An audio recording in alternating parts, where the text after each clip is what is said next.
this is Phil from Race City Retro, and thank you for tuning in to my 1977 Revell model car catalog review video. We've already done MPC, AMT. This one's going to be on Revell, and the next one I'm going to do is going to be monogram models of the 70s, my favorite. Revell, not so much. Revell and I have a love-hate relationship. A lot of guys will think back to the first girl that ever broke your heart when you were a kid. That girl for me, her name was Revell. The first Revell model I ever bought was the 57 Chevy Lowrider Witch's Passion kit. It was pink, it was a lowrider, and coming from the East Coast, I didn't really know what a lowrider was. You got to realize in the 70s, lowriders weren't as mainstream as they are today. Lowriders were a West Coast thing that had been around, since the 50s and 60s. But growing up on the East Coast, we didn't see too many lowriders. So when I saw that box art on the cover, that beautiful pink 57 Chevy, white interior, sitting low, trunk open, doors open, hood open, I said, wow, that was like no model I had seen. I couldn't pay for it fast enough.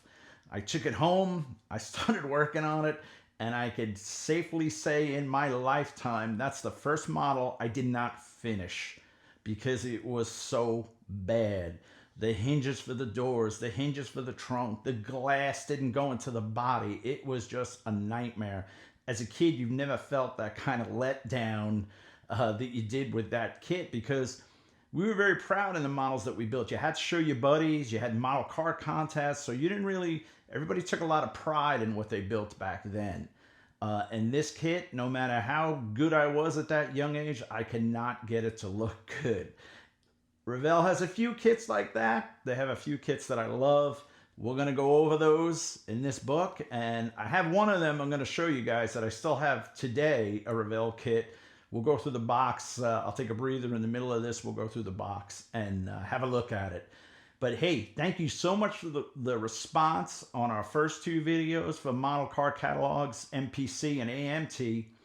And I hope you guys enjoy this. The comments have been unbelievable. It's been like a trip back in time. Everybody telling me their stories of model building in the 70s and the 80s and what stores they used to buy them from, what kits they had then, what kits they still have today. It is awesome, man. It's just like going back in time. It's so great to see the world of model car building is as strong as it is today. It almost takes me back to those days when everybody built models. Well, there are a few kids that built military or built boats or whatever, but where I grew up, 99% of the kids built model cars. So sit back and enjoy this. Please check out some of these kits are going to hit you as pretty weird. I don't remember some of these kits, just like the other two books. If you had them, let me know if you had them. If you've never seen them, let me know. But I think you're going to dig it. Be sure to watch till the end. Make sure you get all the info. And be sure to subscribe and like it and share it with a buddy that builds models with you. I'm sure they're going to like it. And thanks for tuning in today. So here it comes, 1977 Revell. Okay, Revell 1977 model kit catalog. There's your cover art, and there's some 70s stuff going on there. You got the Goodyear blimp. I remember that kit. It actually had a thing on the side where you can make your own stuff light up on it. A fighter plane and a custom van. Three pretty unusual things to put together. But that's how we rolled in the 70s. The blimp would tell you where the party is. You'd go in the custom van, and the party gets so out of hand they'd have to call the military in to shut it down. That pretty much sums up the 70s. We're off to a good start here. Okay, on the inner cover, kind of a neat piece here. It talks about in the early 1950s, Revell introduced the world's first model plastic car kits. I knew Revell went way back. I didn't know if they were the first or AMT was the first. I know also you had a lot of model companies that were making promos that were just rollers. Some of them had interiors, some of them didn't. They had non-opening hoods. So I didn't know that Revell was the first of model car companies. Next page, they go right into it talking about custom vans. This was 1977. It was the height of it. And they're starting right off showing you the rubber duck Volkswagen van, which is kind of unusual. I don't remember a ton of Volkswagen vans during the custom van craze. Maybe that was a West Coast thing. It's showing it with surfboards up top, but that's a great looking kit. The Carcraft California Cruiser Chevy street van is pictured below. That was a Carcraft, I guess, a project van. But I like that kit. That's a sharp VW kit. But like I said, I don't remember a ton of VW vans at the car shows when I was a kid. The next page is part of a 2-page spread they're calling their 1/25th scale Golden Oldies. Up on top there, you have the 29 Model A pickup with opening doors. Boy, that makes me nervous. As I said earlier, they're hinge systems. Next to that, you got the Cherry Pie, which was a 31 Model A sedan delivery with a good-looking chop on it. And then the car that broke my heart, the 57 Chevy Lowrider Street and Show Cruiser, which to me, that's kind of weird being in the Golden Oldies. Think about this. In 1977, that was only a 20-year-old car. That would be like a 2005 car today. You really wouldn't call it a Golden Oldie. Kind of strange grouping that 57 in with the street rods. The second half of the Golden Oldies page shows us Woodstock, a 30 Model A Ford Woody, which is a real sharp, looks like a surf Woody, something right off the cover of the Beach Boys album. Next to that, you have the 56 Ford pickup, the Super Trick Classic, big tires out back. The 56 Chevy Lowrider, which has some radical custom stuff done to it. And it's a 2-door post. Take notice, I hadn't seen another 2-door 56 Chevy post kit up until recently. Next to that, you have the Big 10 Ford, a country style 56 pickup truck. Okay, next page, the 1/25th scale Butera street rods. And that was Lil John Butera, who was an amazing street rod builder. He created an aesthetic that really changed the way street rods were built. He started that clean with a lot of machine parts. He machined his own wheels. He was a machinist, I believe, by trade, but he did it all. He did sheet metal work. He was amazing electrical work. He built some incredible magazine cars in the late 70s that really changed the whole street rod industry. And then in his spare time, he decided he was going to build an Indy car where he qualified third at Indy and raced his own Indy car. That's what I'm talking about. The guy was amazing. So that's a selection of his street rods Revell had offered. And underneath that, oh, I'm trembling just looking at him. I had the 57 Ford Ranchero. Horrible kit for me. I don't know if you ever had it or built it. The body came in a million pieces. You had to glue the entire body together. Nightmare. Years later, I took a stab at the 59 Ford Skyliner when it was the Skips drive-in kit. And little did I know till I opened the box, same deal. The body was in a million pieces. So that one, I don't even think I attempted it. I just sold it at a model swap meet. This next page I love because these are my kind of cars. It's their 1/25th scale Chevy Street Classics page. 56 Chevy 150. Check out the side trim. 57 Nomad. 55 Chevy Bel Air 2-door hardtop. And then you have a trio of 53, 54 Chevy. 2 of them are gassers. 1 of them's a street machine. They're all 409 powered. That 54 Chevy gasser, when I saw that kit with the 409 in it, had to have it. I still have it to this day. In a minute, I'm going to show it to you. On the bottom, though, you have this bizarre 57 Chevy Bel Air 2-door hardtop gasser kit, which first off, if you look at the wing window, the post is broke on the wing window. The rear end has the 6-lug truck axle, which was a common swap on gassers, especially 4-speed cars, because they were virtually indestructible. But then if you look at the front, it's got a straight axle. It's up high. Look at the lugs. It's got a 6-lug truck axle hub. So I don't know if they just said, hey, let's just make 4 of these same wheels and no one will notice. No dumb kid is gonna notice that the front wheels got 6 lugs, because that, I've never seen anybody run a 6-lug truck axle on the front of a car. That was a rear end swap, never on the front. But I caught that when I looked at this book, the 6-lug truck axle hub on the front of this 57 Chevy Gasser. Did you build any of these kits, the Chevy Street Classics? How'd it work out for you, man? Put it in the comments. And let's take a look at this 54 Chevy I still have from back in the day. And there it is, the Revell 54 Chevy Highboy, part of their Street Classics. And check this out. Revell's got the all-star race team you can join. Now, this kit is an oldie. I've had it for a long time.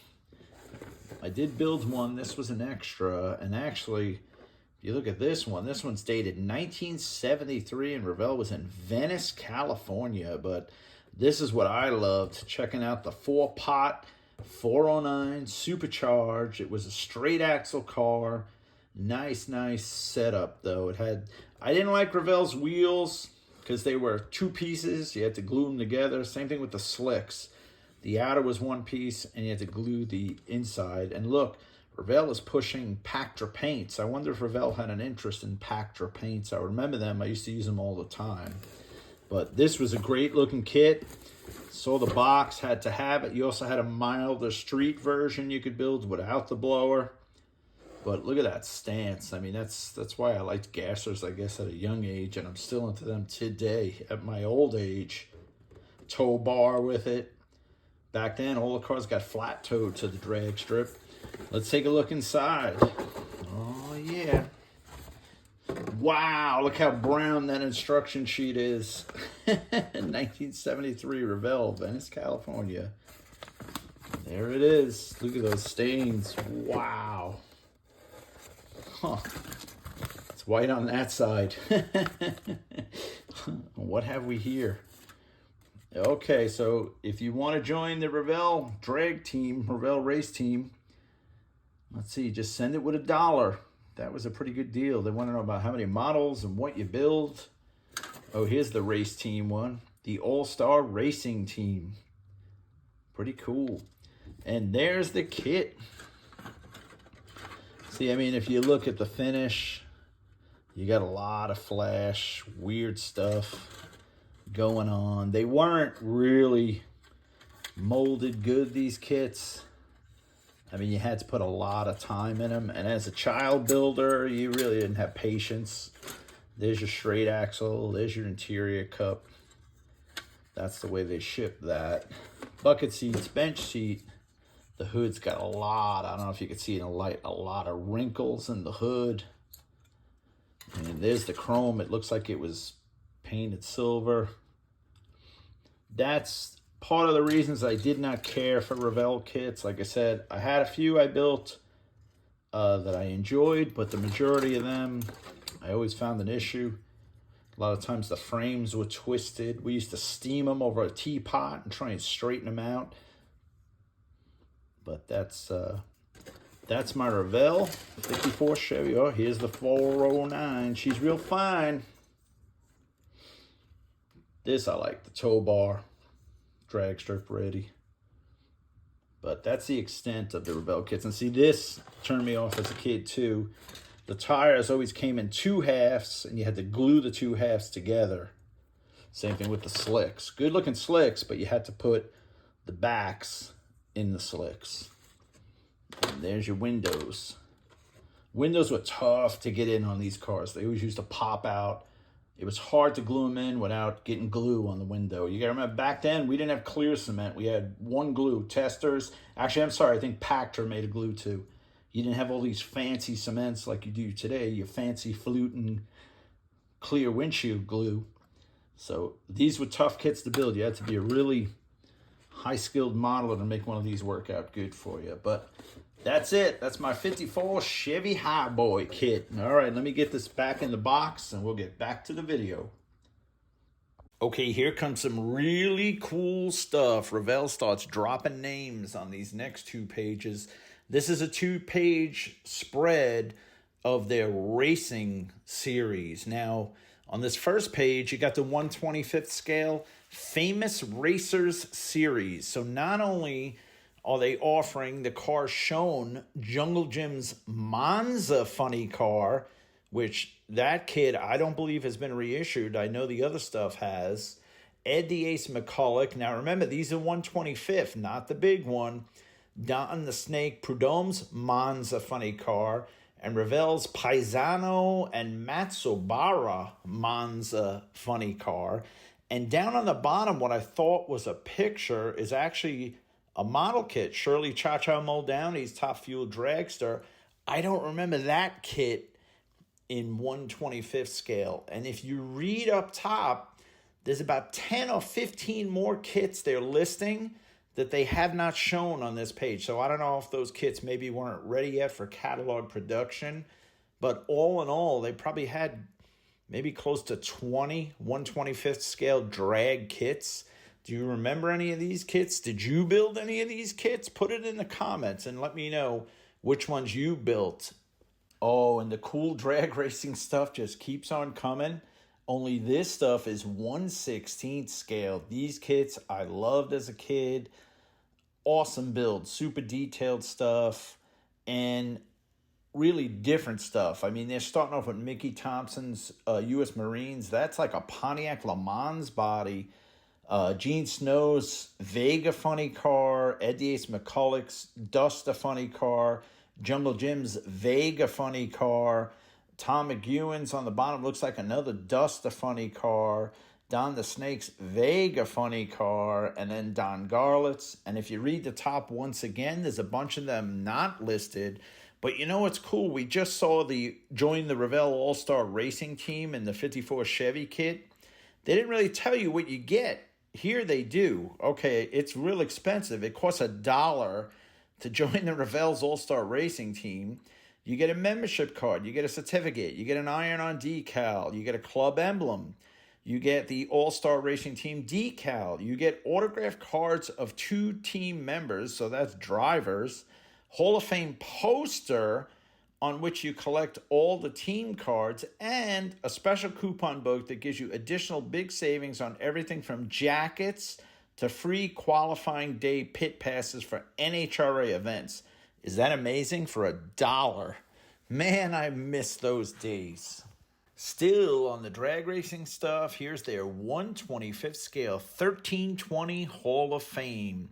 And 1320, if you're not a big drag racer, 1320 is the feet in a quarter mile. Starting it off with a chop deuce. That is a slick looking kit, man. That thing is beautiful. Perfect chop. Love the cut rear fenders. Love the motorcycle front fenders. Under that is the moving violation, which I built that kit. That wasn't too bad of a kit. Next to that is the Dynamite Henry J. Gas Coupe. Under that is the Wrench Connection.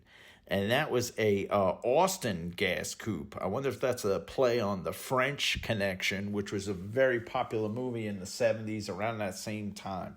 Good-looking drag kits from Revell. Next up is the 1/25 scale sports cars. Up on top there, they mention not shown are the Baja Racer, the Valvoline, Volkswagen California Bug, and the Street Competition VW, which I don't remember any of those kits. I do remember the 60 Corvette kit, the Austin Healey, no, and especially I would remember this Porsche Speedster. Has anyone ever built that kit? It kind of looks like James Dean's Speedster. And then down on the bottom, beautiful Porsche Carrera RS Optimum Performance Sports Car. I don't remember that kit. Maybe you do. If you remember any of these kits, shout it out. If you had or built or still have any of these kits. I always try to remember the box art, but even if I didn't have it, generally when I see a kit in my mind, I'll say, oh yeah, I remember the box that thing came in. But I don't remember anything but that 60 Corvette up top. That kit I do remember. Next up, Revell has a 2-page spread of 1/32nd scale snap-together models. No gluing, no painting. And man, it's quite the selection. They've got a little bit of everything. They've got a Chevy Nova, stock car racing, SWAT and police vehicles. Looks like another Nova, same kit. So that would be a 9C1 Nova. That's pretty rare. Paramedics van, ambulance. They've got funny cars, Jungle Jim and Snake. They've got the Jade Grenade Dragster, the Mongoose Dragster. Then it starts getting into some regular stuff. Cougar, Mustang, 57 Ford, Opel GT. Looks like a 68 Firebird, 57 Chevy, 56 Corvette, Corvette Stingray, Camaro, a 57 Bird, a nice VW Bug, and a Maverick. That's pretty strange. Some of these I remember, some of these I don't. That's a pretty big selection of snaps. Over on the next page, they even have a few tanks they did in, I don't know why they put those in with the cars. Maybe that's their entire line of snap-together models, but quite the selection. Revell's got a pretty strong snap-together game going there. Nice job. Okay, to end this catalog, Revell has some new for 1977 announcements to close out the catalog. I guess these vehicles didn't make the catalog, but still some pretty cool stuff, and I do remember some of these. I remember this first one, the Sneaky Pete. It was like a full-size truck with a Peterbilt nose grafted on it. The Chevy Love Machine, I remember that, and I believe that has been reissued since then. The Datsun Desert Rat, I do not remember that one. Comes with a Husqvarna off-road bike. Man, that's a sharp kit. Did anybody out there build that? Next to that, you have the Convoy van, which is actually the cover van that was on this catalog. That's another kit I do not remember, but there were so many custom van kits back then. Then on the bottom, these are kind of strange. Over 100 pieces, custom parts. One of them is for vans, so it's a van accessory parts kit. And the one to the right is a custom pickup parts kit. Very strange. Anybody remember those? I may not remember those parts kits, but I sure remember the Visible V8. My buddy got it for Christmas one year. We took it down in his basement. We built that thing like we were rocket scientists.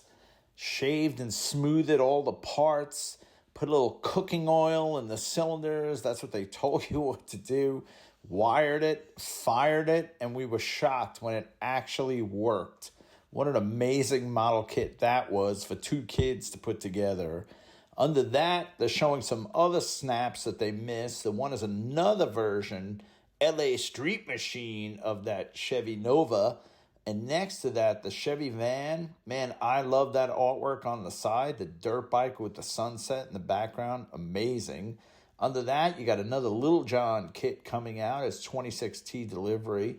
And next to that, the Kawasaki KZ900. Now, I know Revell did make a model of the Chips TV show motorcycle. So that probably was another version of this kit that was either, coming soon or part of the tooling from this kit was probably used to develop the Chips motorcycle version. And here we have the last page, the back of the catalog. And look what's up top there. Does anybody remember that kit, man? I can't remember that kit for the life of me. A Mercedes 300 SL Gullwing in 1/12 scale. That would have been a huge box. It's hard not to remember something like that. Underneath that, you have the Big Bad Van, 1/16 scale, which shows a cutaway of the interior, which looks incredible. And then on the bottom, the Special TV Show Van. They didn't even use the name. Then eventually they did use the name, the Charlie's Angel Van. And they show the actual Charlie's Angels because in 77, that was a hit show.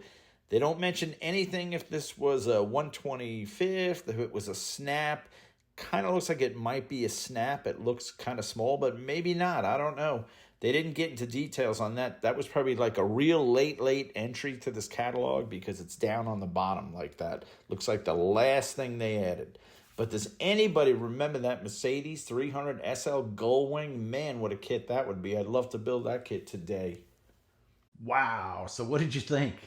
Pretty cool, right? I just love these old books. I can't get enough of them. It is so awesome to see these kits again that I haven't seen in years, and it really brings back some good memories, some bad memories like I talked about in the intro. But all in all, they're all good memories. Even the bad ones weren't that bad. I mean, it's, you learned from stuff like that. And Maybe some guys improve their skill, you know, working on cars with doors that don't fit. Or the other thing that got me with Revells were the multiple piece bodies. I bought that 57 Ranchero and I opened the box and the body was in like 6 pieces. You had to glue the sides, the roof, the hood. It was just too much for a little kid to handle. It was, you know, that was engineer grade stuff, but still all in all great kits. A lot of drag kits, a lot of hot rod stuff I like. And nowadays Revell and Monogram are one, so they're building some great stuff nowadays. But it's not like the old stuff. It's more Monogram stuff with some new ones thrown in, but all in all it's awesome stuff. Speaking of Monogram, that's going to be my next catalog up, is Monogram, which was one of my favorites. They went together so clean as a kid. That's why I loved them. Very easy builds. You could detail them real nice. Great, great kits. Be sure to subscribe so you get notified. It's on deck. It's coming real soon for the Monogram video. And then, like I had said earlier, I'm going to do some truck videos for the truck guys, because a lot of these companies had nice commercial trucks with vintage advertising on them. And a ton of you guys have asked, but keep those comments coming. I'll answer as many as I can. I see them all. I read them all. If I don't have time for an answer, I'll like. If you have a question, I'll try and answer as best as I can. But you guys have been keeping us so busy. I thank you so much for all the orders on our website, racecityretro.com. Check it out. We've got over 1,000 automotive-related products. You cannot go to my website and not buy something. There's too much cool stuff to choose from. Thank you, guys. I look forward to doing the next one for you. Be sure to subscribe and give us a like. Take care now. Go out and build something cool.